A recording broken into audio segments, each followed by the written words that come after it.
नमस्ते ल सोफिया फुल्ला साथीहरू। यतिखेर चाहिँ म धादिङको नेत्रावती डपचुङ गाउँपालिका वडा नम्बर 3 गैरमा पर्ने यो ओङ्से मानीमा छु। यहाँ चाहिँ एउटा पुरानो मानी छ। यो चाहिँ मेमे नेभी नेभल ओङ्से मानी भनेर भन्छ है। यो ठाउँमा चाहिँ एउटा ढुङ्गामा एउटा शिलालेख छ। त्यो चाहिँ म तपाईँहरूलाई देखाउन गइरहेको छु। अब यस्तो छ, यो चाहिँ पुरै झार रहेछ। यो पहिला म सफा गर्छु। यो चाहिँ ओङ्से मानी मेमे नेभी नेभल गुम्बा भनेको यो मेमे नेभ गरेको चाहिँ माने हो यो। अब यहाँ चाहिँ दुईवटा ढुङ्गा छ शिलालेख।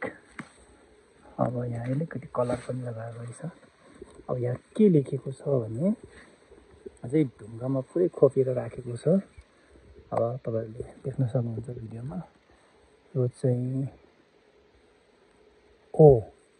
ओम हैन, अनि त्यसपछि यो मा, अनि यो नगीको नि माने प द अनि मे हुङ, ओम माने पद्मी हुङ भनेर चाहिँ पहिल्यैदेखि चाहिँ यहाँ अवस्थित छ। अब यसको अर्थ चाहिँ हाम्रो बाजेहरूले, हाम्रो पुर्खाले, हाम्रो मेमेहरूले चाहिँ हामीलाई के सन्देश दिन खोजेको हो त यसरी लेखेर राखेको छ हैन। यो चाहिँ डपचुङ दरबारदेखि यो वाका टुँडी मेरङ यो डाँडा डाँडामा चाहिँ यसरी ओम माने पद्मी हुङ, ओम माने पद्मी हुङ भनेर चाहिँ यस्तो ढुङ्गा ढुङ्गामा चाहिँ कुदेर चाहिँ किन राखेको होला हाम्रो पुर्खाहरूले भन्ने तपाईँलाई लाग्न सक्छ। मलाई पनि त्यो जिज्ञासा थियो। हाम्रो मेमेहरूले चाहिँ योबाट चाहिँ हामीलाई के शिक्षा दिन खोजेको रहेछ त भन्दाखेरि यहाँ म यो ओम माने पद्मी हुङको चाहिँ अर्थ अलिकति मैले बुझेअनुसार तपाईँहरूलाई प्रस्ट्याउन गइरहेको छु। अब यहाँ ओम मानी पद्मी हुङ है, यहाँ ओम छ, मानी पद्मी हुङ, चारवटा चाहिँ शब्द छ यहाँ है। यो एउटा मन्त्रमा चारवटा शब्द छ। ओममा चाहिँ तीनवटा अक्षर मिलेर बनेको छ ओम। अ ओ मा, ओममा तीनवटा अक्षर छ। यो अ ओ माले चाहिँ के बुझाउँछ त भन्दाखेरि हाम्रो काया वाका र चित्तलाई चाहिँ सङ्केत गर्छ। यो आलङ्कारिक शब्द हो, यो साहित्यिक शब्द हो, यो मन्त्र हो। यसले चाहिँ ओम भन्ने शब्दले चाहिँ हाम्रो काया वाका र चित्तको प्रतिनिधित्व गर्छ। अनि मानी भनेको चाहिँ बहुमूल्य रत्न हो।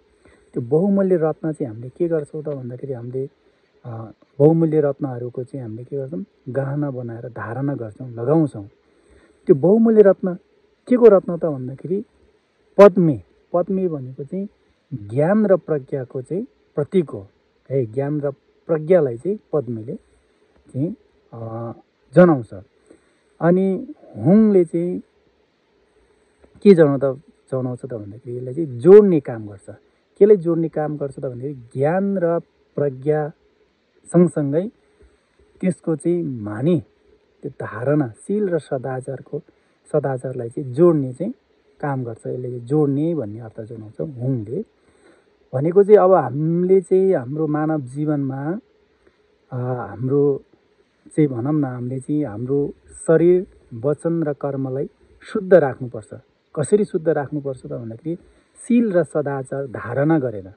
त्यो शील र सदाचार धारणा कसरी गर्ने त भन्दाखेरि ज्ञान र प्रज्ञाको आधारमा। यदि हामीसँग ज्ञान र प्रज्ञा छ, हामीसँग ज्ञान छ, तर त्यो ज्ञानलाई चाहिँ हामीले जीवन व्यवहारमा लागू गरेन, प्रयोग गरेन भने त्यो काम छैन।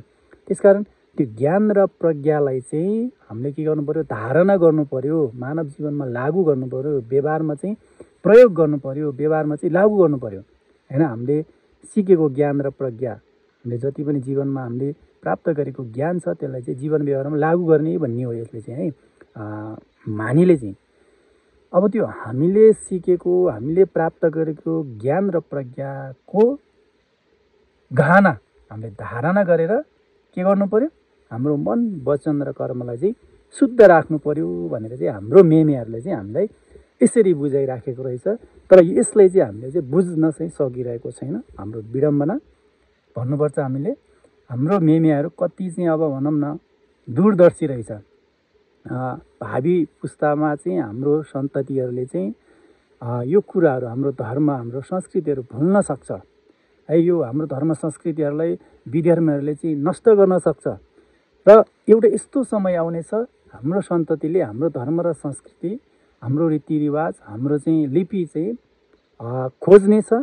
त्यो खोज्दाखेरि अब पुस्तकहरूमा भागवत जलाएर त्यो चाहिँ नष्ट गर्न सकिन्छ, तर यो ढुङ्गामा कुदिराख्यो भने चाहिँ त्यो चाहिँ बच्छ र हाम्रो चाहिँ भावी पुस्ताले चाहिँ त्यसले खोज्नेछ र त्यसको चाहिँ अध्ययन अनुसन्धान गरेर अनि आफ्नो धर्म संस्कृति लिपि चाहिँ पत्ता लगाउने छ भनेर चाहिँ हाम्रो मेमेहरूले चाहिँ यसरी चाहिँ ढुङ्गामा चाहिँ कुदेर राखेको रहेछ। यो भिडियो कस्तो लाग्यो तपाईँहरूलाई? मैले चाहिँ यसरी बुझेको छु यस अर्थलाई। हुन त म त्यस्तो कुनै ठुलो लामा गुरु होइन, म कुनै एउटा इतिहासविद होइन, मैले चाहिँ यसरी बुझेको छु यसलाई चाहिँ। तपाईँहरूले चाहिँ कसरी बुझ्नुहुन्छ प्लिज सकारात्मक प्रतिक्रिया दिनुहोला। र चाहिँ होङ्से माने मेमे नेपी नेवाल गुम्बामा भएको यो शिलालेख। हस्त थुजेजे, धन्यवाद।